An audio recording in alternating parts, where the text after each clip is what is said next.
If you are a fan of the Legend of Zelda series and haven't been living under a rock, I'm sure you will have noticed the explosion of Breath of the Wild 2 videos across YouTube. I myself at the time of recording this video have released 6 videos covering the game, from theories to speculation. It's all there. Now, if you managed to check out one of those videos, more specifically, the What Breath of the Wild 2 needs to bring back the Zelda video, then you'll know I covered some things that I believe should return and or be added in for this upcoming sequel. I did however miss a lot of things. There was enough things missed that I felt a second video was necessary, but I couldn't just do this video in any old way. So in today's video, I invited on fellow growing Zelda and Nintendo channel, MaskedNintendoBandit. Hey guys, it's MaskedNintendoBandit here, and I just want to say I'm really honored to meet you all and be featured on Hyrule Gamer's video. He's got some amazing content and amazing subscribers as I've seen, and we're two peas in a pod when it comes to how we feel about Zelda. So if you like what you see and hear in this video, feel free to check me out with the link in the description. Hyrule Gamer was also featured in my recent video covering the Demon King demise, so be sure to head over and check your boy out. And without further ado, on to the content. To start this list off, we will look to something that could have honestly solved so much frustration within Breath of the Wild, along with adding in a brilliant feature for the game. This is of course, an upgrading and repairing system for weapons and armor. Many fans got easily frustrated in Breath of the Wild when their weapon would break not so long after finding it. This also happened with shields and bows. It could be pretty frustrating at times. A good solution to this could be adding in the likes of a blacksmith within the towns and villages of the game. Their main purpose would be to of course repair and or upgrade your weapons and armor. So if your sword was to become badly damaged, you could head to the nearest blacksmith and they'd repair it back to full durability for you. Upgrading your equipment would also be a really cool feature to pair with this. If you have a sword, shield or bow at full durability, you should have the option to upgrade it and increase its durability.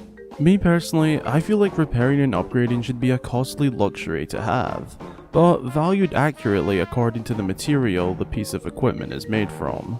This feature could be slightly abused, so perhaps it could be a good idea to add some sort of cap or limit on how many times you can repair and or upgrade an item.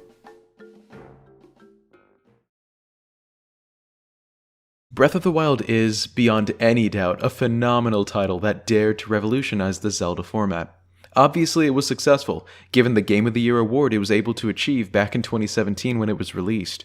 One of the ways Breath of the Wild changed the Zelda formula was by adding in trackable side quests. Yes, there have always been side missions in Zelda games, but not quite like this. This was a straight up Skyrim menu style, minimap inclusive quest system, and it really worked. Well, for the most part. See, to me, and honestly to a lot of you out there as I've seen, the side quests and missions in Breath of the Wild lacked a certain oomph. Some would describe this oomph that was lacking as maybe a lack of meaningful rewards, or a lack of cutscenes that really help immerse the player and have done so for Zelda games in the past. It's not that there weren't enough quests in Breath of the Wild, far from it. There were so many that most Breath of the Wild players didn't even come close to completing them all. However, if you were to be asked to remember your top 5 favorite side missions in Breath of the Wild, would you be able to remember them? The answer is most likely no. This is due to the lack of meaningful rewards leading to a general sense of unimportance. In Breath of the Wild 2, I think we need to see the return of more cutscenes, more unique quest rewards. I mean, heck, bring back the magical Zelda bottles as rewards, or unique quest reward only weapons and tools, and more memorable characters involved in those quests. The groundwork is definitely there. I just think if Nintendo would combine the quantity of Breath of the Wild's quests with the quality of previous Zelda titles' quests, we would have ourselves an indisputably perfect questing system. Now we will look to something that is more of an older Zelda game feature, and definitely one a lot of fans would love to see back. This is having a companion. If you've experienced at least a few Zelda games, I'm sure you will have had a companion in at least one of your journeys. Some of the most well-known Zelda companions are Midna, Navi, and Tal. With Breath of the Wild being such an open and somewhat empty world, it would certainly get a little bit lonelier on your journey, and many fans thought the presence of a companion would make the quest to defeat Ganon a lot more enjoyable, and to be honest, I can understand why. Companions added that little something to your adventure. There was always someone there with you, to reassure you, to help you, and to annoy you in some cases. Hey! Listen! Hey! Listen! Hey!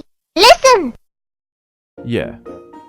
Other than just having someone with you, companions in past Zelda games would often offer you advice on your quest, and had some sort of feature to them. And to some extent, the Sheikah Slate gives you help and many features. But it honestly just wasn't the same as a live companion. Judging on how dark this game is looking so far, it could be a great idea to give us a companion. And hey, you never know, we might get Princess Zelda as our companion. Next up, we have Breath of the Wild's combat system.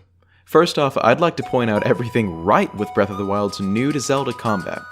We had different kinds of weapons such as one-handed swords, one-handed maces, two-handed weapons, spears, giant boomerangs, small boomerangs, and even multiple kinds of bows. This new weapon system is fantastic, and really gives a new feel to playing Zelda every time you pick up a different weapon. However, this is where things become a little debatable. With the addition of all these new weapon types, they needed some way to balance them so that you don't stick with just one weapon forever. So they added weapon durability, which has been a big topic of debate among Breath of the Wild players. On average, a weapon would last about 20 strikes before breaking. This even affects the fabled Master Sword, which would kind of discharge after too long, then recharge for reuse. The same was not true for all the other weapons. After they broke, they were gone. You couldn't get them back. To counter this, however, there were plenty of weapons to go around, so that ideally a player that takes their time looting enemies and strongholds would seldom go without a full weapon cache in their inventory. What Breath of the Wild 2 could expound upon, in my opinion, is adding a few more weapon types such as maybe dual-wielding weapons, daggers, staves, or maybe even eccentric items like whips and sickles. Okay, maybe not sickles, or whips. Just more weapon types to really immerse the player. Maybe some kind of slingshot or Sheikah Tech gun for other ranged weaponry choices. Imagine Link with the sniper rifle, how cool would that be? I'm not really for removing the durability system personally, because I think it works for what it is, but I am all for the addition of being able to repair your favorite weapons before or even after they break. I think that's the source of a lot of frustration with the system in general. Also, if they would just increase weapon durability across the board to last longer than about 20 strikes on average, that would be really nice as well. I did enjoy the weapon rush system when you got a perfect dodge in Breath of the Wild. Maybe if they would add more options for what Link can do when time slows down than just simply an attack fury, it would bring other layers to Breath of the Wild 2's combat. The Master Sword could also be reworked in my opinion. Now this is also debatable since Link is shown in the Breath of the Wild 2 trailer to be starting off the game with the Master Sword, but let's say Link somehow loses it and you must go through another large set of trials to regain it. Wouldn't it be great if the Master Sword actually felt powerful to use? I don't think it would have to be the absolute most powerful weapon number-wise in the game, but I also don't think the blade that seals the darkness should discharge either. I think it should be a good, solid, mid to high tier one-handed weapon that lasts forever. They could increase the difficulty in obtaining the Master Sword to counter the power of the weapon, and also ensure that most two-handed weapons do more damage overall. This is what I think Breath of the Wild sequels should bring to the combat system.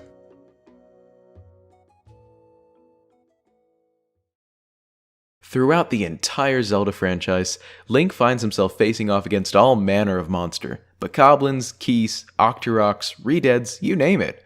But what Breath of the Wild could have done better, in my opinion, was include more kinds of enemies from across the Zelda franchise.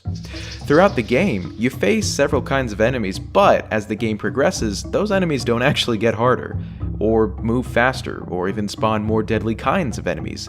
They simply do more damage and have more health, but attack the exact same way and use the same weapons. Well, weapon types anyway.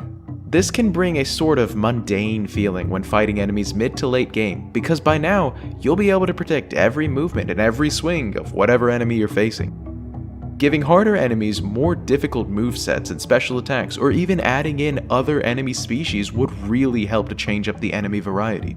In Breath of the Wild 2, I'd like to see a huge change to the way enemies work and the kinds of enemies that appear. Just to remind all you Zelda fans watching, here are just a few of the classic Zelda enemies missing from Breath of the Wild.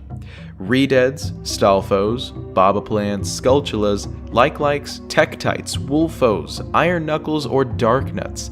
These enemies are just a few of all of them that were missing from Breath of the Wild that could definitely find a place in that world.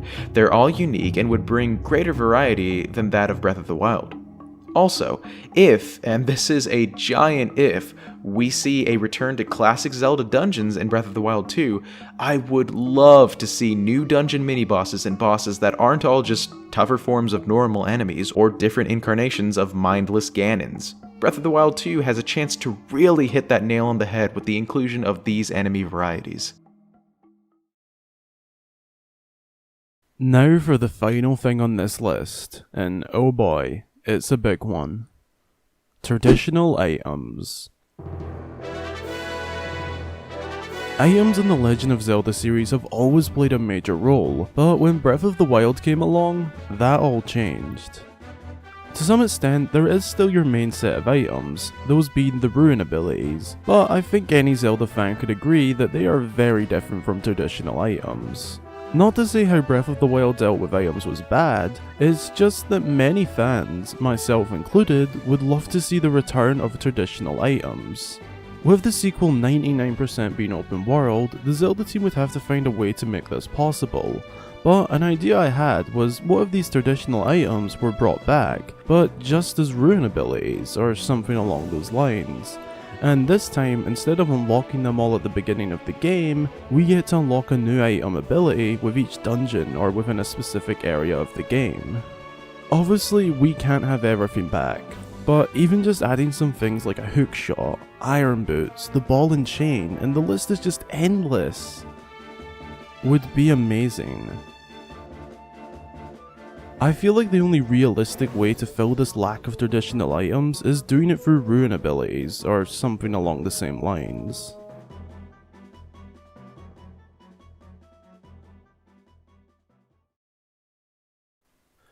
Thank you for checking out the video, I really hope you enjoyed this one. If you enjoyed, be sure to go and check out MaskedNintendoBandit's channel. We did another video together over there covering the Demon King demise. It's a really interesting video, so be sure to go and check it out. Huge thanks goes to him for joining me on this video. He has some really awesome and very interesting Zelda videos I'm sure you guys will love. His channel is linked below, or you can click the card in the top right corner. Another huge thanks goes to my amazing Patreon supporters. You guys really help the channel out and your support is highly appreciated. Thank you. If you'd like to become a Patreon supporter, be sure to check my page out. Again, thanks for watching, and until the next time, I've been Hyrule Gamer.